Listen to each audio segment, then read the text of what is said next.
Oke, kali ini gue mau ngebahas salah satu pemberitaan yang menurut gue kayaknya ini pantas ya buat dikritisin ya. Dan bahkan menurut gue mau curhat nih soal masalah metode pembayaran kita yang jauh lebih praktis dibandingin yang mereka pikirin. Tengkulak Amerika Serikat. Gue langsung ngomong tengkulak Amerika Serikat. Kenapa tengkulak? Karena ya lu tahu sendiri lah ada representatif perdagangan dari Amerika Serikat. Itu aja kan udah belibet banget yang ngomongnya. Jadi gua mendingan ngomong tengkulak Amerika Serikat aja udah. Jadi tengkulak Amerika Serikat itu merasa nggak seneng gitu dengan kebijakan KRIS dan GPN yang kita terapin sampai sekarang ini. Gua bingung. Padahal kan kita udah terapin KRIS dan GPN ini dari tahun 2019 dan 2020-2021 gitu. Dan ini menurut gue kebijakan yang paling benar di antara kebijakan lain. Sorry to say. Ini kebijakan yang paling benar loh, serius yang dikeluarin oleh pemerintah Indonesia. Kenapa? Karena satu, pembayarannya sangat praktis, dan kedua, biaya yang dikeluarin juga jauh lebih murah dibandingin gerbang pembayaran dari Amerika Serikat. Ya, you name it lah, Visa, Mastercard gitu ya. Dan kayaknya ini lebih mengarah ke Visa dan Mastercard ini nggak bisa dapat pendapatan yang sangat-sangat besar gitu. Karena banyak banget sekarang di negara-negara udah pakai metode pembayaran sendiri, udah pakai gerbang pembayaran sendiri yang ngebuat Visa dan Mastercard itu nggak bisa ngapa-ngapain. Contoh, Cina udah pakai Union Pay dan mereka juga udah punya sistem QR Code. Bahkan kalau menurut gue sih mereka juga salah satu pionir ya yang emang benar-benar berani ngeluarin QR Code sebagai mode pembayaran mereka. Makanya kalau lo tahu di WeChat itu kan ada kayak scan QR Code, terus juga Alibaba juga ngeluarin Alipay yang memang dia pakai QR Code juga. Akhirnya kita coba adaptasi, kita sesuai dengan lingkungan yang ada di sini dan ternyata berhasil soal masalah kris ini. Terus di Singapura mereka juga ada gerbang pembayaran sendiri, di Jepang juga ada gerbang pembayaran sendiri, bahkan di Eropa mau yang dimanapun wilayahnya gitu ya. Dan meskipun mereka nggak ngomong, mereka juga sebenarnya ada gerbang pembayaran sendiri. Jadi sebenarnya menurut gua ini fokusnya ke Visa dan Mastercard yang mereka nggak bisa dapat revenue lebih dibandingin tahun-tahun sebelumnya. Ya memang sangat wajar gitu ya buat Amerika Serikat untuk ya lo tahu sendiri biar si Visa dan Mastercard ini kayak seakan-akan gitu dibantu sama pemerintah mereka. Padahal mah enggak juga. Tahu juga Visa kan lagi ini ya jadi sponsor utamanya tim kedua Red Bull di F1. Nggak ada masalah juga kok. Jadi menurut gue ini agak aneh gitu loh. Kok tengkulak AS kayak seakan-akan tuh nyalain KRIS dan GPN. Tapi kalau kita lihat ya dari KRIS ini, memang KRIS ini bisa dibilang gerakan yang sangat masif. Kenapa? Karena gini, lu bayangin, lu mau bayar gitu ya. Tapi dompet lu ketinggalan, duit juga kurang, lu jalan ke warung cuma modal dengkul. Nah lu bayangin, di saku lu cuma ada HP, dan di HP itu ada aplikasi e-wallet yang banyak beragam modelnya, atau namanya, atau ya apapun lah gitu ya. Dan ketika lu mau bayar gitu ya, yang lu ingat kan cuma kayak, oh kan gue bisa nih pakai kris. Ya udah, lu keluarin tuh HP di saku, lu cari app-nya, lu scan, terus udah selesai. Bener gak? Dan bahkan HP itu kan ada yang bisa lebih ringkas gitu loh dibandingin dompet. Sedangkan dompet itu ya lu tahu sendiri, udah diisi duit, diisi kartu debit, kartu kredit, NPWP, KTP, apalagi tuh SIM.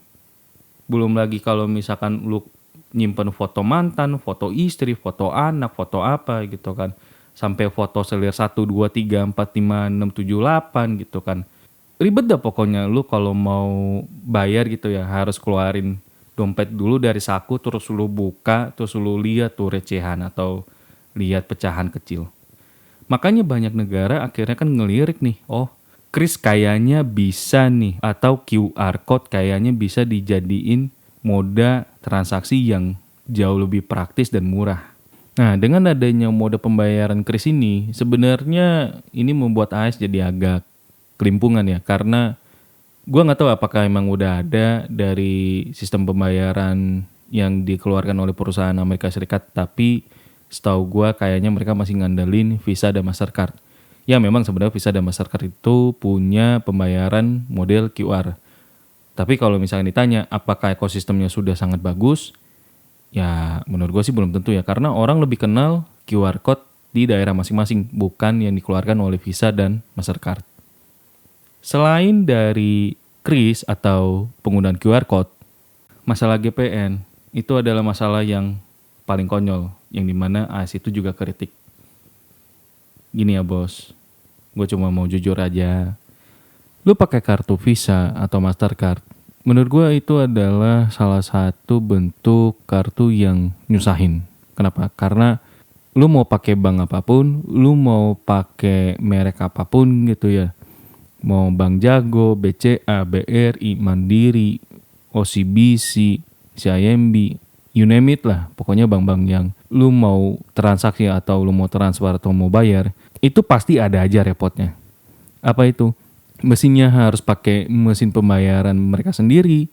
Terus juga kalau lu mau ke ATM ternyata ada biaya yang bikin nggak jelas gitu loh. Kayak tiba-tiba harusnya 6.500, tiba-tiba jatuhnya kayak 15.000, 20.000, 30.000. Ini kan hal yang bikin bikin kayak aduh, gara kepala lah gitu kalau menurut gua.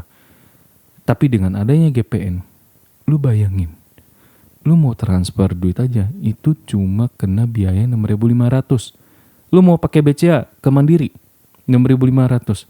Mandiri ke NISP atau CBC NISP 6.500. CIMB Niaga ke Jenius 6.500. Ke Jenius ke Bank Jago sama juga 6.500. Jadi kalau misalkan lu punya kartu dengan ada logo GPN, apapun bank yang lu pakai ya, itu tetap sama biayanya 6.500. Terus lu bayangin, lu mau ngisi bensin pakainya kartu Visa, ya berarti harus pakai mesin EDC yang dia bisa colok pakai Visa dong, bener gak? Gimana kalau misalkan nih ya, lu punya bank atau lu punya kartu mereknya Mastercard dicolok ke mesin Visa, ya udah pasti nggak bisa dong. Mau nggak mau ya lu harus carinya mesinnya Visa.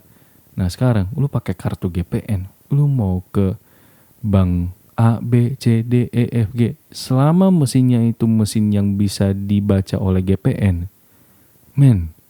hidup jadi lebih gampang.